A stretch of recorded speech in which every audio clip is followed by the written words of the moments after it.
nagaa maatiiwwan Abdii Fiiziksii Akaadaamii akkam jirtu nagaa keessanii fayyaa keessanii ani nagaa kiyya egaa barnoonni akkamii akka bareedaatti deemaa akka jiru abdiin qaba har'a immoo fiiziksii kutaa 9 boqonnaa 7ffaa temperature and thermometry mata duree jedhuun walitti dhufneera jechuudha kutaa jalqabaa isaati jechuudha kutaa jalqabaa kan sirriitti ilaalu ta'a jechuudha har'a egaa isinis chaanalii barsiisaa ta'e kanaaf keessumaa yoo taatan maal eegduree subscribe gochuudhaan maatii ta'a maatii yoo taatan immoo deeggarsa keessan baratamaa viidiyoowwan laayik gochuudhaan sheer gochuudhaan hiriyoota keessanii fi barattoota Oromiyaa guutuu bira akka dhaqqabuuf gahee keessan baadhaa anaanis na jajjabeessaa isiniin jecha amma kallattumaan qabiyyee keenya irratti kan seennu ta'a jechuudha. Seensa irratti waan muraasa ilaallu wantootuma kana dura isin beektan irraa introduce haa goonu boqonnaa kana keessatti maal akka ilaaltan maal akka barannu haa ilaallu. Okay, you are familiar with the word temperature. Egaa jecha temperature jedhu wajjin sirriitti wal beeknaa jechuudha. Yookiin sirriitti wal beektu jechuudha. The water in the shower or bucket feels hot or cold or warm. Egaa bishaan nuyi shaaworii ittiin fudhannu yookiin immoo bishaan baaldii keessa jiru yookiin baay'ee ho'aa ta'a hot yookiin qorraa ta'a yookiin immoo xiqqoo ho'aa ta'a jechuudha. Warm kan jennuun giddu galeessa qorraa fi baay'ee ho'aa gidduu kan jirudha jechuudha. Warm jechuun xiqqoo kan ho'a yookiin immoo lab kan jedhee isa jennu sanadha jechuudha. Egaa bishaan sadan kana keessaa tokko ta'uu gogaa keenya yookiin immoo harka keenya fayyadamnee seensi gochuu dandeenya yookiin immoo adda baasuu dandeenya jechuudha. The weather outside is chill or steamy. Haalli qilleensa ala jiru yommuu alatti baanee immoo naannoo keenya keessa sochoonu qilleensi ala jiru yookiin baay'ee qorraa ta'uu danda'a yookiin immoo baay'ee ho'aa ta'uu danda'a jechuudha. Yookiin immoo bulluqaa ta'uu danda'a jechuudha. Diilallaa akkasumas bulluqaa ta'uu danda'a. You certainly have a good experience for how one temperature is qualitatively different from another temperature. Egaa isin muuxannoo guyyaa keessanitti temperature tokko temperature isa biraatiin akkamitti akka adda ba'u sirriitti beektu yookiin immoo muuxannoo hedduu qabdu jechuudha. You might not always agree on whether the room temperature is too hot or too cold or just moderate. Egaa miira keenya kana fayyadamnee garuu temperature daree tokko yookiin immoo temperature tokko baay'ee ho'aa ta'uusaa baay'ee qorraa ta'uusaa akkasuma giddu galeessa ta'uusaa namni hundirratti walii galuu dhiisuu danda'a jechuudha. Namni hundirratti walii galuu dhiisuu danda'a. But you likely agree that you possess built-in thermometers for making qualitative judgments about relative temperatures. Egaa meeshaa thermometer jedhamu yoo fayyadamtan immoo hamma yookiin immoo safarrii qulqullee temperature kana haala namni hundirratti walii galuu danda'uun murteessuu ni dandeenya jechuudha. Temperature kamiyyuu termomeetira garagaraatiinis fayyadamne yoo safarre haala namni hundirratti walii galuu danda'uun safaruu yookiin immoo murteessuu ni dandeenya jechuudha. So in this unit you will learn about temperature and its effects. Egaa boqonnaa kana keessatti inni wanti guddaan isin ilaaltan yookiin nu ilaallu temperature akkasumas dhiibbaan isaa yookiin immoo taateen isaa maali kan jedhu ni ilaalla jechuudha. Different temperature measuring scales. Yaa wanti kamiyyuu wanti safaramu tokko physical quantity yoo ta'e meeshaa itti safaramu yookiin immoo unit itti safaramu qaba jechuudha. Kanaafuu iskeeliiwwan temperature garagaraa safaruuf itti gargaaramnu garagaraa takka takkaan ni ilaalla jechuudha. Isaan keessaa iyyuu baay'ee baratamoo kanneen ta'an Celsius scale, Kelvin scale, Fahrenheit scale ni ilaalla jechuudha. Different types of thermometers. Egaa thermometer yommuu jennu meeshaa temperature safaruuf nu gargaarudha. Thermometeroota gosa hedduu jiru jechuudha. Gosa isaanii sana ni ilaalla jechuudha. Faayidaa isaanii wajjinuu iddoo isaan itti fayyadan wajjinuu jechuudha. The other is conversion of temperature from one scale to another. Temperature skeelii tokko gara skeelii biraatti fakkeenyaaf Kelvinii gara Celsiusii, Celsius irraa gara Fahrenheit akkamitti change gochuu akka dandeenyu ni ilaalla. Xumura irratti linear expansion of solids. Babal'achuu dheerina jajjaboo kan ilaaludha jechuudha. Linear expansion jechuun kallattii tokkotti babal'achuu yookiin dheerina qofaan dabaluudhaan linear jennaanii jechuudha. So linear expansion of solids yookiin immoo dheerinaan dabaluu wantoota yookiin immoo jajjaboo ni ilaalla jechuudha. Wantoota keessaa kan jajjaboo specifically gadi buunee ilaalla jechuudha. 7.1 Temperature in our life. What is temperature? How does it interacts with us or with our environment. Temperature maali? Jireenya keenya keessatti immoo dhiibbaa akkamii qaba kan jedhu as keessatti ilaaluuf yaalla jechuudha. The concept of temperature has evolved from the common concept of hot and cold.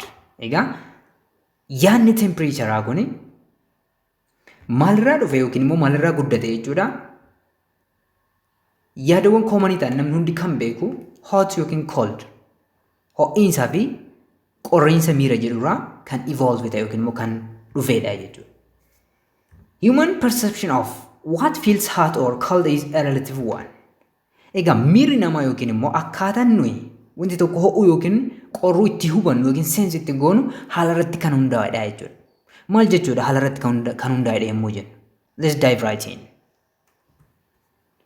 Testing the hotness or coldness of a body by feeling is not reliable. Ho'inaa fi qorrina wanta tokko miira keenyaan yookiin gogaa keenya fayyadamnee adda baasuun amanamaa miti yookiin immoo dhaabbataa miti jechuudha. Nama namatti haala irratti garaagarummaa qabaata. How? This is because the warm water feels cool. The warm water feels cool to the hand that was in the hot water. Sababni kunis fakkeenya salphaa fudhanne namni tokko harki isaa jalqaba bishaan ho'aa keessa ture, bishaan baay'ee ho'aa ta'e hot water keessa ture. Deebi'ee immoo bishaan xiqqoo ho'a keessa yoo harka isaa buuse bishaan xiqqoo ho'a kun ho'aa osoo hin ta'in qorraa ta'etti mul'ata jechuudha yookiin immoo itti dhaga'ama jechuudha. Cool ta'etti dhaga'ama jechuudha. And warm to the one that was in the cold water. Garuu harki biraa immoo bishaan qorraa keessa yoo ture warm wateriin kun warm yookiin immoo xiqqoo ho'uusaa baruu dandeenya jechuudha. Kanaafuu harka keenya fayyadamnee ho'iinsa fi qorriinsa bishaanii akkasumas haala naannoo murteessuun baay'ee nutti cimaa jechuudha. Thus, you cannot calculate that the warm water is hot or cold using your hand. Egaa kuni kan nutti agarsiisu bishaan moo fudhanne bishaan xiqqoo ho'e kuni warm wateriin kuni ho'aa yookiin qorraa ta'uusaa conclude gochuu hin dandeenyu jira. Maaliif namni tokko qorraa ta'etti dhaga'ame isa harki isaa jalqaba bishaan baay'ee ho'aa ta'e keessa ture. Namni lammaffaan immoo bishaan isaa qorraa keessa ture bishaan xiqqoo ho'e keessa immoo harka isaa yemmuu buusu bishaan sun xiqqoo ho'uusaa ni hubata jechuudha. Namoota kana lama walitti araarsuudhaaf fala biraa nu barbaachisa jechuudha. Falli sunis scientific definition temperature beekuu qabna jechuudha. The scientific definition of temperature is the measure of the average kinetic energy of the particles in a sample of matter expressed in terms of units or degrees designated on a standard scale. Egaa temperature kan jennuun definition yookiin immoo hiikni saayinsii hawaasaa maalidha jechuudha? Safara anniisaa sochii giddugaleessaa paartikiloota wanta tokkooti jechuudha. Paartikiloota wanta tokko. Egaa wantoonni paartikiloota irraa akka ijaaraman ni beektu jechuudha. Paartikiloonni wantootaa kun immoo sochii gaggeessu jechuudha haala irratti hundaa'an yeroo hunda jechuudha. Walitti bu'iinsa gaggeessu. So, sochiin wantoonni gaggeessan paartikiloonni gaggeessan kun immoo iddoo hundatti wal fakkaataa miti. Paartikiloonni muraasni saffisaan socho'u, paartikiloonni muraasni immoo suuta socho'u jechuudha. Isa kanaafidha nuyi average kinetic energy of the particles in a sample of matter or a thing. Objektii tokko yookiin wanta tokko keessa paartikiloonni hedduun jiru safarri anniisaa sochii giddugaleessaa paartikiloota yookiin immoo suudoowwan wanta sana keessatti argamanii temperature jennaan jechuudha. Paartikiloonni sirriitti socho'u yoo ta'e temperature olaanaa qaba jechuudha wanti suni. Paartikiloonni immoo suuta socho'u yoo ta'e wanti suni temperature gadaanaa qabaata jechuudha. Itti dhufna sirriitti ilaalla. Inni kunis immoo maaliin ibsama jechuudha? Unitii mataasaa danda'e kan standard yookiin immoo waaltawaa ta'een safarama jechuudha. Kelviniin jira, Fahrenheitiin jira, Celsiusiin jira, akkasuma Rankiniin illee jira jechuudha. Kutaa kana keessatti nuyi sadan isaanii Fahrenheit, Celsius, Kelvinii ni ilaalla jechuudha gara boodaatti. What about it? Egaa yeroo baay'ee namoonni temperature fi heat yookiin ho'a kan jennu kana wal jala jijjiirree fayyadamuun baratamaadha jechuudha. Garuu isaan termii garagaraati jechuudha. Here is a form of energy that is transferred between systems or bodies due to a temperature difference. Heat kan jennuun kuni gosa anniisaati jechuudha. Gosa anniisaati jechuudha. Gosa anniisaa egaa anniisaan yoo jiraate qaama tokko gara qaama biraatti ni daddarba. Heat anniisaan jennu kun immoo anniisaan nuyi ho'a jennu kun immoo kan daddarbu yoo qaamolee gidduu garaagarummaan tempireecharaa jiraateedha jechuudha.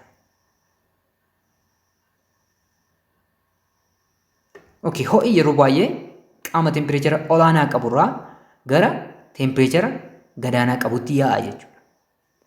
Uumamaan jechuudha kuni. Mala biraa fayyadamne immoo riivarsi gochuullee malitti danda'amu jira jechuudha. Kanaafuu garaagarummaan tempireecharaa fi hiitii isa kana fakkaata jechuudha. Adda baasuuf jechuudha. A key feature of our environment is the combination of temperature and humidity. A key feature of our environment is the combination of temperature and humidity that determines the heat balance of human beings. Egaa wanti naannoon keenya adda bahetti beekamu yoo jiraate walitti qabama yookiin immoo waliin ta'uu tempireecharaa fi jiidhinsi naannoo murteessaadha jechuudha. Tempireechara naannoo akkamii? Jiidhinsi naannoo sanii akkamii? Inni kun maal keenya murteessa jechuudha? It determines our heat balance. Madaalli ho'aa nama yookiin qaama namaa kan murteessan tempireechara fi humidity naannooti jechuudha. Tempireechara naannoo akkasuma jiidhinsa naannoo tempireechara qaamni keenya qabaatu determine godha yookiin immoo murteessaa jechuudha. Human beings are comfortable with temperature between 18 degrees Celsius and 22 degrees Celsius, particularly referred to as room temperature. Egaa qaamni namaa yookiin immoo namoonni tempireecharri nutti tolu degree Celsius 18 hamma 22 gidduu kan jirudha jechuudha. Yookiin immoo isa kana maal jennee waamna jechuudha yeroo baay'ee naannoo 20 degree Celsius room temperature jennee waamna jechuudha. Yookiin immoo tempireechara daree jennee kan waamnu sanidha jechuudha. Gidduu kana keessa yoo ta'e tempireecharri naannoo keenya tempireechara giddu galeessaa fayyaa namaatiif baay'ee filatamaa kan ta'edha jechuudha. Temperature affects human life in different ways. Temperature jireenya ilma namaa karaa garaa garaatiin murteessaa jechuudha. Yookiin immoo dhiibbaa irratti gaggeessaa jechuudha. Haala uffannaa keenyaa ta'uu danda'a. Human beings clothing. Haala nyaata keenya ta'uu danda'a yookiin immoo aadaa nyaataa keenya ta'uu danda'a. Eating habit. Nyaanni naannoo qilleensa qorraatti nyaatamuu fi nyaanni naannoo qilleensa baay'ee ho'aa ta'etti nyaatamu garaagarummaa qabaachuu danda'a jechuudha. Health. Haala fayyaa namarratti dhiibbaa qabaachuu danda'a jechuudha. Baay'ee ho'uunis baay'ee qorruunis. Leisure activities. Sochiiwwan bashannanaa garaagaraa keessatti illee dhiibbaa qabaachuu danda'a jechuudha. And even economy. Diinagdee biyyaa irratti yookiin namoota irratti illee tempireecharri dhiibbaa mataasaa danda'e qabaata jechuudha. In our planet Earth, temperature varies from one place to another. Pilaanetii keenya lafa irratti tempireecharri iddoodhaa iddootti garaagarummaa guddaa qaba jechuudha. Fakkeenyaaf, for example, polar regions are very cold. Egaa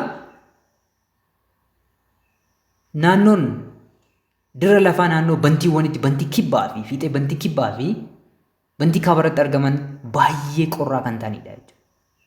Naannoleen kunniin kaabarraan naannoo garbaa arktikii akkasuma kibbarraan immoo naannoo garbaa antaarktikiidha jechuudha. Egaa naannoon arktikii fi kaabarraan naannoo arktikii kibbarraan immoo naannoon antaarktikii kun baay'ee qorraa yookiin immoo very cold kan ta'anidha jechuudha. Temperate regions kan jennuun immoo jiru jechuudha. Temperate regions kan jennuun immoo polar regions fi equator gidduutti kan argamanidha jechuudha. Naannoleen kun immoo tempireechara giddu galeessa qabu jechuudha. Tempireechara giddu galeessa qabu jechuudha.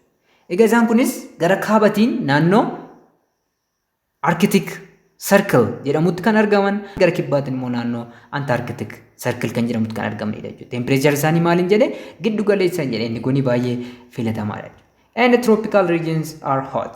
Naannoon troopikaalii kan jedhaman immoo naannoo mudhii lafaatti kanneen argaman immoo yookiin mudhii lafaaf marsanii kanneen argaman immoo troopikaal kan jennuun kunneen baay'ee ho'aadha jechuudha. Baay'ee ho'aadha jechuudha. bifa kanaan tempereecharii lafaa garaagarummaa qaba. Inni kun iyyuu averejii fudhatameeti jechuudha. Specifically kan iddoo tokko tokko immoo baay'ee qorra, inni tokko immoo baay'ee ho'aa jechuudha. The temperature difference from the pole to the equator depends on the sun's energy and the energy retained in energy system. Egaa garaagarummaan tempereecharaa poolirraa yookiin bantiiwwan irraa gara munnii lafaatti kun maal irratti hundaa'a jechuudha. Tokkoffaa anniisaadhuma aduu irratti hundaa'a jechuudha. Egaa anniisaan aduu dhumti walqixa lafa kana hin ga'u jechuudha. Naannoo poolii fi naannoo equatoriitti anniisaan dirra lafaa ga'u garaagarummaa qaba. Akkasuma anniisaa immoo sirna lafaatiin yookiin immoo kutaa lafa garaagaraatiin lafarra turuudha jechuudha. Anniisaan aduurra galgalafamu baay'een isaa balaqqeessifameet ol kan deebi'u jira jechuudha. Kanaafuu dandeettiin lafarra turu yookiin immoo anniisaan aduurraa dhufu sun yookiin immoo biiftuurraa dhufu sun wantoota kanarratti hundaa'a jechuudha. The equator received the most direct sunlight and therefore the most intense solar energy. Naannoo equator yoo fudhanne amma naannoo troopikaalii jenne san yoo fudhanne yeroo baay'ee aduun kallattiidhaan irra oolti jechuudha naannoo sanarra. Kanaafuu naannoon suni anniisaan aduun isaan bira dhaqqabu ciminni isaa baay'ee olaanaa ta'a jechuudha. The most intense solar energy. Naannoo kanatti anniisaan aduu cimina guddaa qabaata jechuudha. Naannoo mudhii lafaatti jechuudha. The polar region on the other hand receives less of sun's energy and has lower overall temperature. Naannoo polar yookiin naannoo bantiiwwanii immoo yoo fudhattan anniisaan aduu isaan bira ga'u muraasa jechuudha. Kunis maaliif sababa ta'a jechuudha? Temperature isaanii walii galaa gadi bu'aa akka ta'uuf sababa ta'a jechuudha. The yearly average temperature of tropical rainforest zone varies from 21 degrees Celsius to 31 degrees Celsius. Egaa naannoo tropical rainforest zone kan jedhamu egaa waa'ee kanaa bal'inaan ji'oogiraafii keessatti barattaniittu yookiin immoo gara fuulduraatti barattu jechuudha. Temperature isaa averageidhaan 21 haga 31 degrees Celsius gidduu kana keessatti argama jechuudha. Kan naannoo tropikaalii jechuudha. The average temperature of temperate climates is between 3 degrees Celsius and 18 degrees Celsius. Kan naannoo temperate zone kan jenneen naannoo Arctic Circle fi Antarctic Circle kan jenneen sana ammoo temperature giddu galeessaa -3 hamma 18tti ta'a jechuudha. -3 hamma 18 degrees Celsius gidduu kana keessa jira jechuudha. During summer, the average temperature in polar zone is -14 degrees Celsius. Egaa during summer egaa ala baratamaadhaan samarii ganna jennee fudhanna jechuudha. Egaa ganna kan jedhamu bonadha jechuudha. Summer jechuun bonadha. Yeroo bonaa, yeroo roobni baay'een hin jirre yookiin immoo yeroo aduun baay'ee jiru naannoon polar zoonii temperature isaanii -14 degrees Celsius ta'a jechuudha. Temperature baay'ee qorraadha jechuudha. Bishaan digirii duwwaa yookiin immoo 0 degree Celsius irratti cabbitti jijjiirama. Kanaafuu naannoo kanatti bishaan almost cabbiidha jechuudha iddoo hundatti. Cabbiidha ol ta'ee jiraachuu hin danda'u yookiin immoo kuufamni cabbii hedduu akka jiru yaaduu qabdu yookiin tilmaamuu qabdu jechuudha. Yeroo bonaati jechuudha isayyuu -14 degree Celsius ta'a jechuudha. Naannoo polar irratti naannoo Arctic fi Antarctic sanatti jechuudha.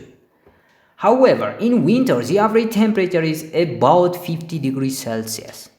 Garuu ganna yommuu roobni jiru temperature xiqqoo ishii gadi bu'a waan ta'eef temperature giddu galeessaa naannoo -50 degrees Celsius tti gadi bu'a jechuudha. Hammam akka qorru imagine gochuun isin rakkisu jechuudha. Kun eessatti jechuudha? Fiixeewwan yookiin immoo bantiiwwan lafaa kaabaa fi kibbaa irratti jechuudha. The temperature of tropic, temperate and polar zones in descending order from the hottest or equatorial zone to the coldest polar zone. Egaa temperature tropikii, temperate, polar irraa hoogaane ho'iinsa isaatiin yoo madaalle gadi bu'aa dhufa jechuudha. Tropikiin baay'ee ho'aadha. Ittaanee temperatiin giddu galeessa, ittaanee immoo baay'ee qorraan poolaarii ta'a jechuudha. Poolaarii ta'a yookiin immoo naannoo bantiiwwanii ta'a jechuudha. Ji'oogiraafii keessatti immoo diiteeyilii ilaaltaniitu yookiin immoo gara fuulduraatti ilaaltu jechuudha. In nature, the sun and other stars have high temperature. Uumamaan aduu fi urjiiwwan kanneen biroo temperature olaanaa qabu jechuudha. Fakkeenyaaf pilaanetii keenyaaf madda anniisaa kan taate aduu yoo fudhanne temperature naannoo ala dirrashii jiru it is about 5600 Kelvin or above 5327 degrees Celsius. Baay'ee ho'aadha jechuudha. Temperature kana imagine gochuun isin rakkisu jechuudha. 31 hammam akka ho'u ilaala. Naannoo Dirredawaa, naannoo Adaamaatti temperature 31 yookiin 29 ga'e namni baay'ee dhiphata jechuudha. Garuu aduun naannoo dirra ishii irratti yookiin immoo dirra ala ishii irratti temperature hamma kanaa qabdi jechuudha. Temperature 5600 Kelvin yookiin immoo Celsiusitti yommuu jijjiiramu naannoo 5327 kan ta'u kana maddisiifti jechuudha. Yaaduu qabu jechuudha. Wanti ta'e naannoo kana osoo qubate hin jiru jechuudha. In your surroundings, there are also bodies with high temperature. Naannoo keenya immoo wantoonni temperature olaanaa qaban hedduu isaanii kaasuu dandeenya jechuudha. For example, fire from biomass or wood.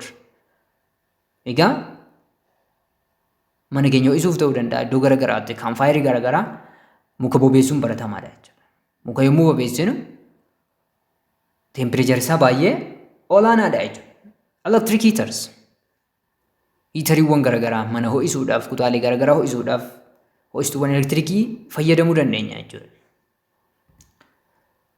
Electric stove and candles flame. Stooviiwwan elektirikii yookiin immoo oovaniiwwan garagaraa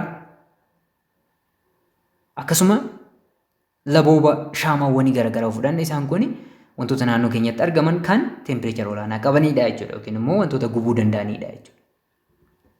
There are also materials which have low temperature. Akkasuma immoo wantoonni temperature isaanii baay'ee gadaanaa ta'e illee naannoo keenyatti ni argamu jechuudha. Some of examples are solid water or ice below 0 degrees Celsius. Egaa solid water yookiin immoo cabbii kan jennuun kun temperature degree Celsius duwwaadhaa fi sanaa gadiidha jechuudha. Solid carbon dioxide temperature negative 78 degree Celsius qabata jechuudha. And liquid nitrogen. Nitrogenii dhangala'aan immoo temperature isaa naannoo Celsius negative 196 degree ta'a jechuudha. Akkasuma wantoonni biraallee jiraachuu danda'u. Isaan kunniin amma temperature xiqqaa wantoota naannoo keenyatti argamaniiti jechuudha. Cabbiin ni beektu hammam akka qoru duwwaa degree Celsiusidha. Carbon dioxide jajjaboon negative 78 degree Celsiusidha. Nitrogen liquidiin isaan immoo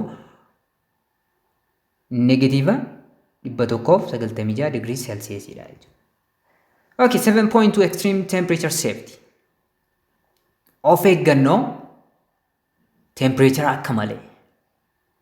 Temperature extreme temperature kan jennuun temperature baay'ee ho'aas ta'uu danda'a, very hot. Temperature baay'ee qorraas ta'uu danda'a, too cold kan jennuun sana jechuudha.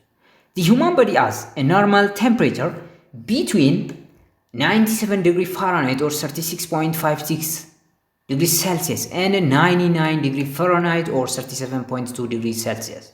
But on average, a normal body temperature is about 98.6 degree Fahrenheit or 37 degrees Celsius. Egaa qaamni namaa temperature qaama namaa normally yookiin immoo inni sirriin gidduu kana keessatti argama jechuudha. Fahrenheit 97 yookiin immoo Celsius 36.5 fi 99 Fahrenheit yookiin 37.2 Celsius gidduu kanatti argama jechuudha. Egaa averageidhaan yommuu fudhannu temperature qaama namaa jennee kan fudhannu qaamni namaa fayyaa ta'e tokko temperature inni qabaachuu qabu 98.6 degree Fahrenheit or 37 degree Celsius ta'uu qaba jechuudha. Kuni temperature qaama namaa fayyaa ta'e jechuudha. Kanaa olis yoo baay'ee siqe namni kun rakkoo fayyaa qabaachuu danda'a. Kanaa gadis baay'ee gadi yoo bu'e namni kun rakkoo fayyaa qabaachuu danda'a jechuudha. To maintain this temperature without help of warming or cooling devices, the average temperature of the surrounding environment needs to be about 82 Fahrenheit or 28 degrees Celsius. Temperature amma jenne kana qaamni keenya naannoo digirii seelsiyeesii 37 kana meenteen gochuudhaaf yookiin immoo qabaachuudhaaf tempereecharii naannoo murteessaadha jechuudha. Naannoo kam ta'uu qaba? 82 digirii faaraanaayit yookiin 28 digirii seelsiyeesii ta'uu qaba yeroo hundaa jechuudha. Tempereecharii naannoo kan qaama keenya 37 digirii seelsiyeesii ta'uudhaaf jechuudha. Garuu qabatama jiruun immoo tempereecharii naannoo 28 digirii seelsiyeesii kan itti ta'u yeroo muraasa jechuudha. Yeroo muraasa yookiin iddoo tokkotti malee iddoo baay'eetti inumaa 28 digirii seelsiyeesii irraa yookiin baay'ee ol ka'a yookiin immoo baay'ee gadi bu'a jechuudha. Fakkeenyaaf naannoo Arktikii yoo fudhattan yookiin immoo Antaarktikii yoo fudhattan negatiiva 50 digirii seelsiyeesiidha jechuudha. Hammam kanarraa akka fagaatu imaajin gochuu dandeessu. So naannoo sanatti jireenya namaatiif hammam akka ulfaatu imaajin gochuu dandeessu jechuudha. It is varies from time to time. Tempereecharii kun tempereecharii naannoo jechuudha. Yeroodha yerootti ni jijjiirama jechuudha. Waqtiileetti ni jijjiirama jechuudha. Extreme temperatures, both hot and cold, can cause significant health risks. Egaa tempereecharii akka malee baay'ee ho'aanis akkasuma baay'ee qorraanis rakkoowwan fayyaa ciccimoo fiduu danda'a jechuudha. Rakkoowwan fayyaa ciccimoof sababa nuti ta'uu danda'a jechuudha. High environmental temperatures can be dangerous to your body. Tempereecharii naannoo baay'ee ol ka'aa yoo ta'e yookiin baay'ee ho'aa yoo ta'e qaama keenyaaf balaafamaadha jechuudha. In the range of 90 degree Fahrenheit and 105 degree Fahrenheit or 32 degree Celsius and 40 degree Celsius, you can experience heat cramps and exhaustion. Temperature kana gidduutti Fahrenheit 90 yookiin immoo Fahrenheit 90 fi 105 Fahrenheit gidduutti yookiin immoo 32 degree Celsius dha. Hamma 40 degree Celsius tti hadoonni ho'aan dhufuu nutti dhufuu danda'a jechuudha. Akkasuma dadhabbiin ho'aan dhufuu nutti dhagahamuu danda'a jechuudha. 32 digirii seelsiyeesii fi 40 digirii seelsiyeesii yeroo baay'ee biyya keenya keessatti seelsiyeesii fayyadamna waan ta'eef jechuudha. Naannoo kanatti hadoonni ho'aan dhufuu danda'u. Akkasuma egzooshiniin baay'ee dadhabuu dandeenya, baay'ee dafquu dandeenya jechuudha. Between 105 Fahrenheit and 130 Fahrenheit or 40 degrees Celsius and 54 degrees Celsius, heat exhaustion is more likely. Egaa yoo temperature 40 degree Celsius fi 54 degree Celsius gidduu jiraate yookiin Fahrenheit irraan 105 fi 130 gidduu yoo ta'e ho'aan dadhabuun yookiin immoo baay'ee dafquu akkasumas qaamni keenya dadhabuun yookiin immoo dadhabbiin ho'aan dhufu kuni sirriitti nutti dhaga'ama jechuudha. Sirriitti nutti dhaga'ama jechuudha. You should limit your activities at this range. Egaa temperature naannoo kana yoo dhaqqabe dalagaa ta'uu danda'a hojiiwwan isin naannoo aduun jirutti hojjettan limit gochuu qabdu yookiin naannoo kanarraa yoo danda'amaa ta'e fagaachuu qabdu jechuudha. An environmental temperature over 130 Fahrenheit or 54 degrees Celsius often leads to heat stroke. Temperature immoo kanaa ol ta'e 54 fi 54 degree Celsius yookiin immoo 130 degree Fahrenheit dha ol yoo ta'e dhukkuba ho'aan akka tasaa nutti dhufu nutti fiduu danda'a jechuudha. Egaa stroke jechuun dhukkuba akka tasaa nutti dhufuudha. Heat stroke kan jedhamu sababa ho'aatiin dhukkuba tasaa akka nutti dhufu kan nama ajjeesuu danda'uuf illee nama saaxiluu yookiin immoo nu kuffisuu danda'a jechuudha. Cold temperatures can worsen respiratory and cardiovascular conditions. Temperature immoo baay'ee qorraa ta'e keeziiwwan yookiin immoo rakkoowwan fayyaa conditions kan jennu asitti rakkoo fayyaati jechuudha. Hargansuu wal qabatan maashaalee yookiin qaamota keenya hargansuu wal qabatan yoo dhukkuba isaa qabaanne inni immoo maal gochuu danda'a? It can make worse. Nuti cimsuu danda'a jechuudha. Akkasuma rakkoo onneetiin wal qabatu yoo qabaanne nuti cimsuu danda'a jechuudha. Fakkeenyaaf namni asmii qabu tokko qilleensi yoo qorre asmiin isaa itti cimaa jechuudha. Kanaafuu namni kun naannoo qilleensi qorraa jiru jiraachuun isaaf hin gorfamu jechuudha.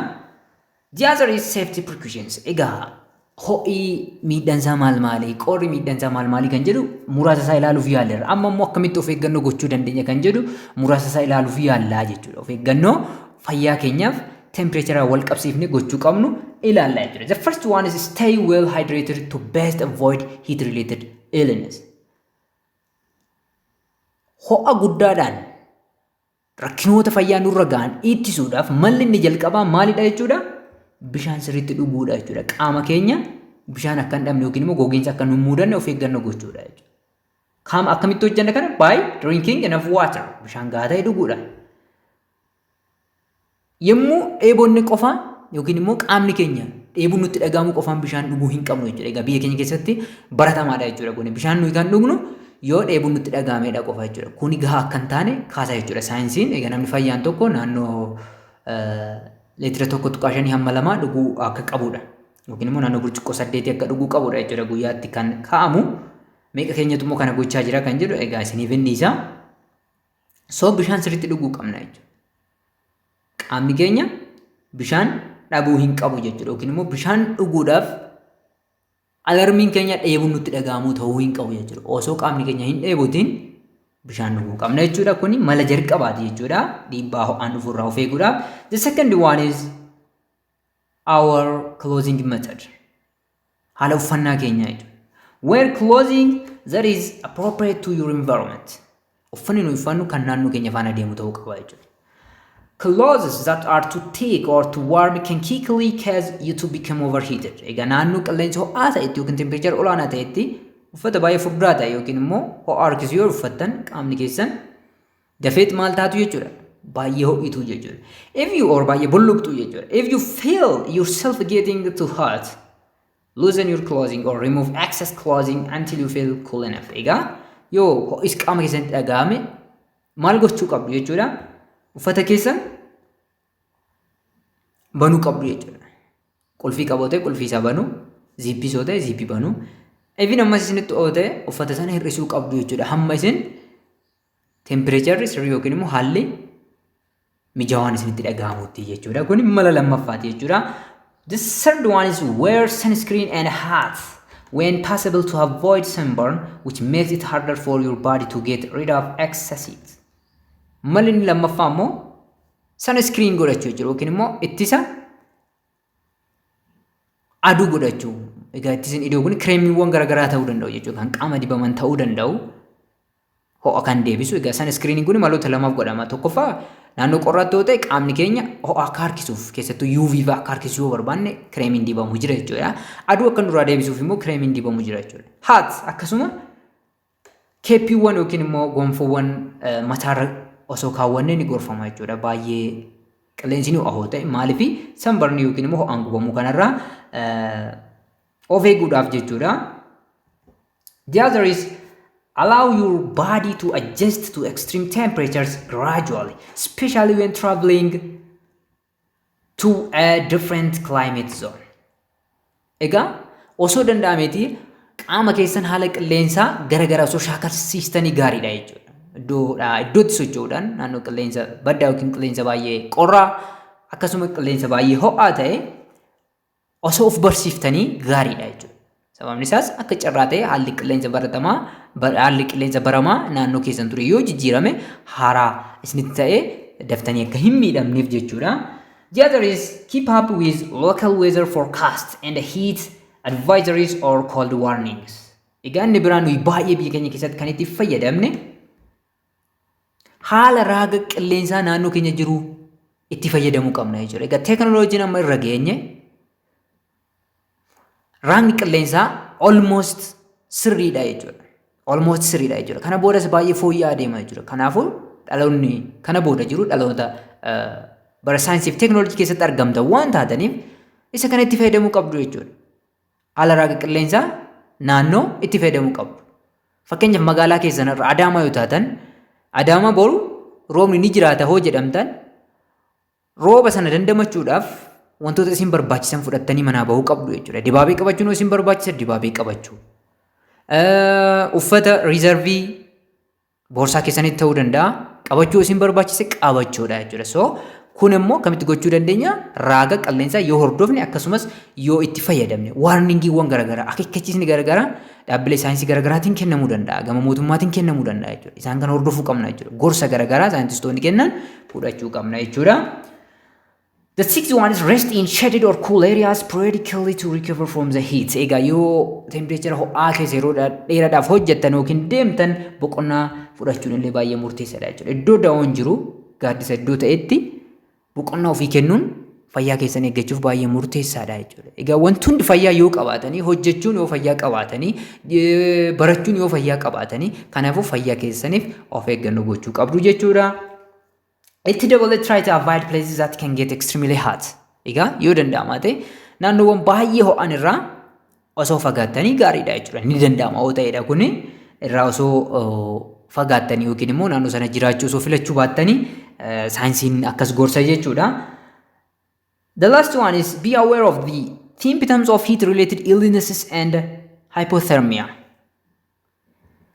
Inni biraa immoo mallattoowwan rakkoo ho'a guddaatiin wal qabatanii dhufan kanneen akka heat exhaustion, heat stroke, heat cramps kan jenne sana mallattoon isaanii maali kan jedhu maddoota garaagaraa fayyadamtanii osoo beektanii baay'ee gaariidha jechuudha. Sababa isaa yoo beektan tokkoffaa ofuma keessanii wantoota amma jenne kana kan olii yaaluu dandeessu yookiin immoo mana yaalaa deemuu dandeessu jechuudha. Akkasuma tempereecharri qaamaa gadi bu'u. Hypothermia kan jennuun tempereecharri qaamaa 27 digirii seelsiyeesiidhaa gadi yoo bu'e hypothermiyaan nu mudatee jira jechuudha.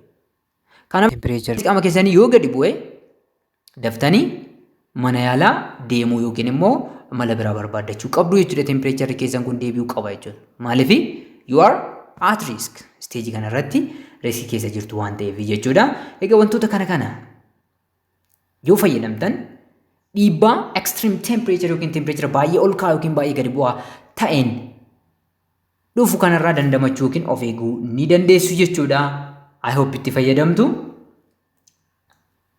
Inni biraa mata dureen har'aa ilaallu 7.3 temperature change and its effects. Jijjiirama temperaturaa fi dhiibbaa isaa. Jijjiiramni temperaturaa akka jiru ilaalleerra jechuudha. Gara oliitti dubbanneerra dhiibban inni nurratti akkasumas addunyaa keenya irratti fiduu maali kan jedhu ilaaluuf yaalla jechuudha kutaa kana keessatti. One of the most immediate and obvious effects of global warming is the increase in temperatures around the world. Egaa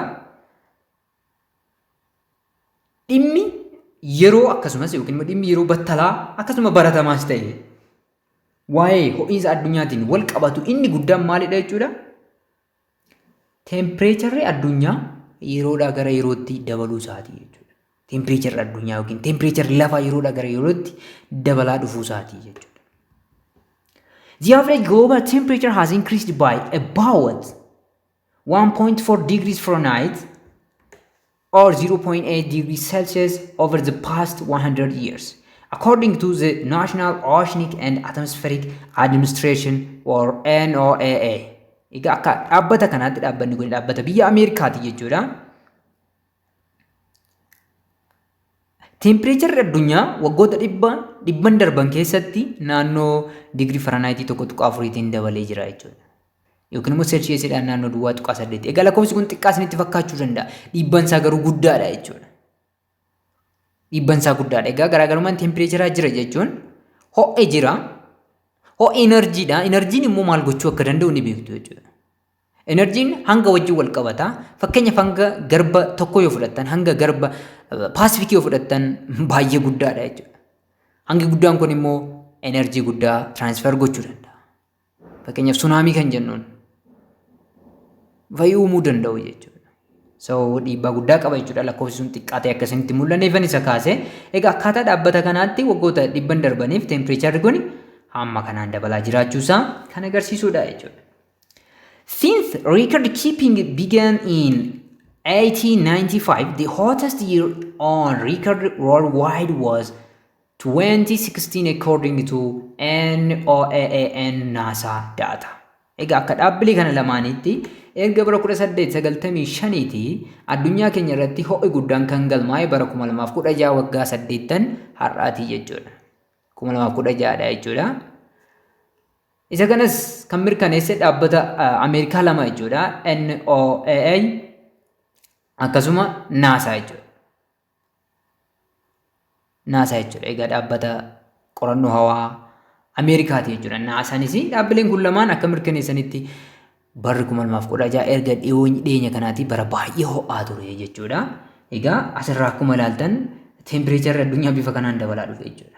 Ni ilaaltuu ta'e baay'ee nama sodaachisa jechuudha. Bifuma kanaan itti fufna yoo ta'e we are at risk rakkoo keessa jirra jechuudha. Kunoo naannoo 1860 irraa kaatanii yoo ilaaltan tempereecherri bifuma kanaan dabalaa dhufee jira kun annualiidha jechuudha. Kanaafuu addunyaan garamitti deemaa jirti kan jedhu sodaa qabu jechuudha. Qorattoonni haala qilleensaa akkasuma qorattoonni haala naannoo yookiin immoo qorattoonni waa'ee lafaa jechuudha. That year's Earth's surface temperature was 1.78 degrees Fahrenheit or 0.99 degrees Celsius higher and was the largest incremental change in temperature. Egaa bara sana temperature'ri lafaa meeqan dabale jechuudha? 1.78 digirii Fahrenheitidhaan dabale jechuudha. Yookiin immoo digirii Celsius duwwaa 9.9 dabale jechuudha.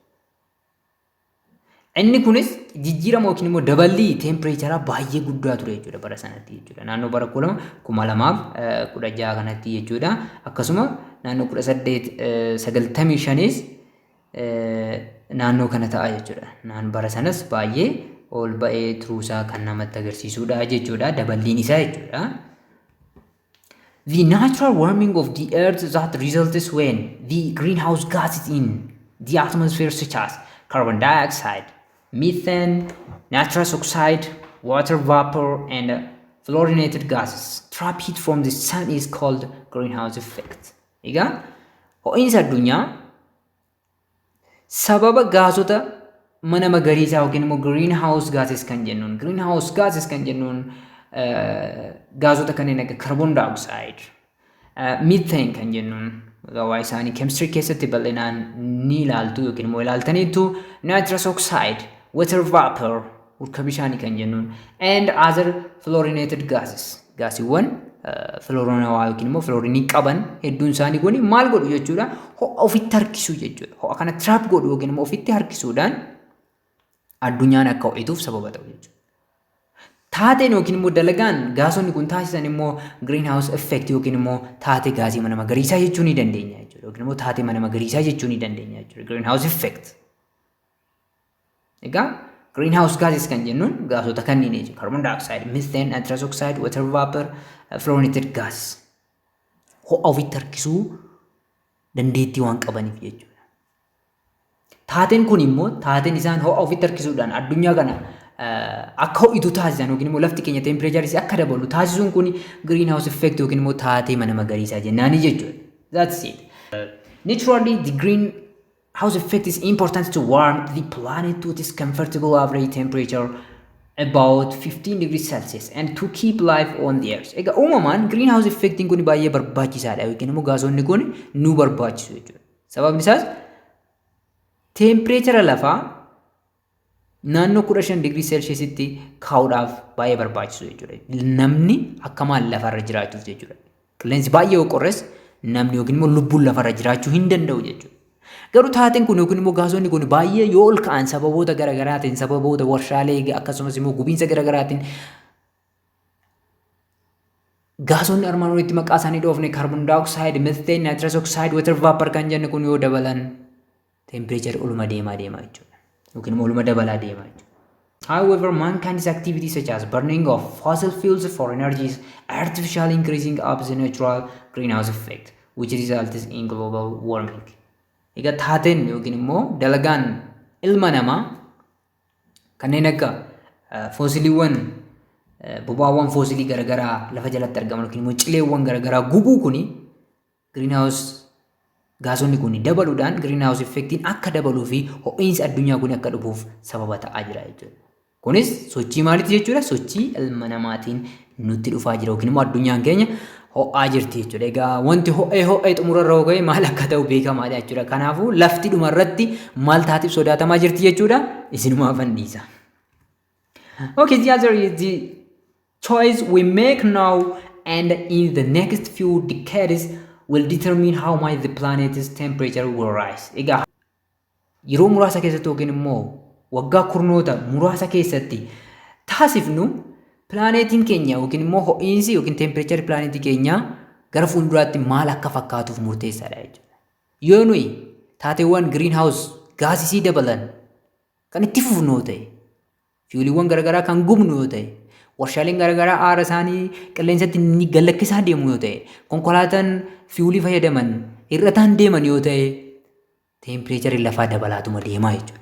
Yoo kana dhiisnee immoo biqiloota dhaabnee renewable energy yoo fayyadamne kanneen akka ifa aduu maal kana konkolaattota baatirii yookiin immoo chaarjiidhaan hojjetan yoo fayyadamne addunyaa keenya seef gochuu dandeenya yookiin immoo oolchuu dandeenya jechuudha.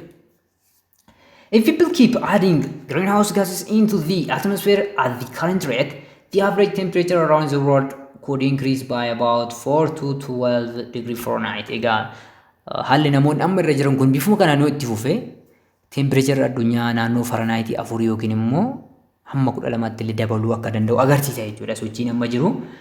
Akkasuma jijjiirama addaa goone immoo yoo nuyi isan sila jedhe renewable resource yookiin immoo renewable energy yoo fayyadamne kanneen akka solar energy jechuudha. Ho'a kana yookiin dabalii temperature kana 2 hamma 5 degree Fahrenheit tti gadi buusuu dandeenya jechuudha. Inni kun average dha. So isa kana yoo goone 2 hamma 5 tti yoo gadi buusne baay'ee gaariidha jechuudha. Kanaafuu fakkeenyaaf sochiin biyyi keenya jalqabde sagantaa ashaaraa magariisaa jedhamu suni addunyaadhaaf baay'ee murteessaadha jechuudha. Lafa seef gochuudhaaf biqiltuun dhaabamuun nu barbaachisa. Hammi kaarboon daayoksayidii qilleensatti gallakkifamuu fi hammi oksijiinii biqilootaan gallakkifamuu wal madaaluu qaba jechuudha. Kanaafuu namni kamiyyuu dhuunfaa isaatti illee namni tokko muka tokko yoo dhaabe lubbuu tokko oolchaa akka jirutti fudhachuun baay'ee barbaachisaadha jechuudha scientifically. Higher temperatures mean that heat waves are likely to happen more often and last longer too. Egaa temperature guddaa jechuun dambalii ho'aa baay'ee guddaa ta'e jechuudha. Dambalii ho'aa saffisaan yaa'u akkasumas yeroo dheeraaf turu jechuudha. Dambaliin ho'aa kuni yookiin mi'a ho'a kan jennu egaa miirri isaatu nutti dhaga'ama. Ho'i kuni humna guddaa yoo qabaate akkasumas yeroo dheeraaf kan turu yoo ta'e higher temperature yookiin immoo temperature olaanaa keessa jiraachuu nutti agarsiisa jechuudha. Egaa weeviin kun sababa garagaraatiif sababa ta'uu danda'a jennee silas ilaaluuf yaalleerra. Heat cramps haloota ho'aa garagaraa, heat stroke dhukkuba akka tasaa yookiin immoo dhukkuba ho'aan namatti dhufu kan akka tasaa nama kuffisu yookiin nama ajjeesullee namatti fiduu danda'a jechuudha. Warmer temperature can also lead to chain reaction of other changes around the world. Egaa temperature baay'ee ho'aa kuni reactionii garagaraa chainii garagaraatti fiduu danda'a jechuudha. Sababni isaas hammi galaanonni bishaan hammi galaanaa ol dabaluu danda'a. Hammi galaanni bishaan qabatu hammi garboonni bishaan qabatan hammi isaanii ol dabaluu danda'a. Weather patterns caasaan qilleensa baramaa yookiin immoo haala qilleensaa jijjiiramuu danda'a. Snow and ice egaa cabbiin kuufame akka dhagaatti cabbiin baay'ee kuufamanii naannoo bantiiwwan lafaarratti jiran jiru jechuudha. Cabbiiwwan sun hundi isaanii yoo baqan addunyaadhaaf dhumatte jechuudha. So dhiibbaa guddaa qaba jechuudha. Plants and animals akkasuma animaalonnii fi pilaantiiwwan kunillee badaa deemuu danda'u jechuudha iddoo garagaraarraa. Egaa kun dhiibbaa garagaraa qaba jechuudha.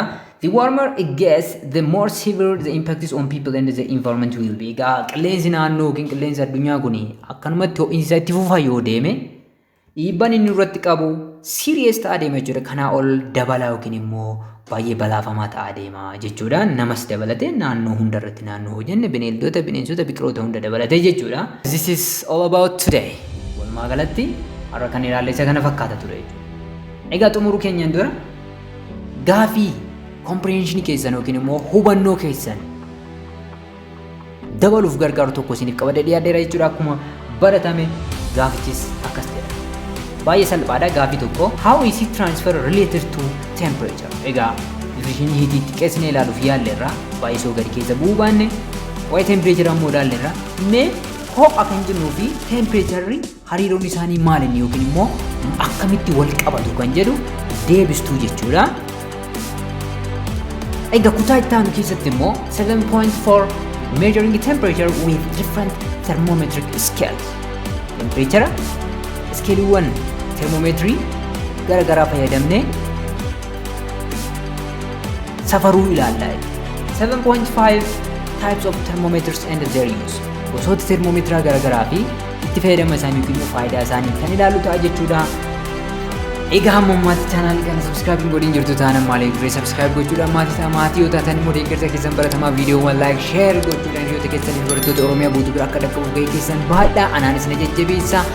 akkasumas viidiyoon hojjetame kamiyyuu battala hojjetameen akka isin ga'uuf mallattoo yaadachiisaa yookiin immoo notification batanii banuu hin dagatinaa. Hamma ammaatti waan na wajjin turtaniif baay'ee galatoomaa isinin jaaladha. One love.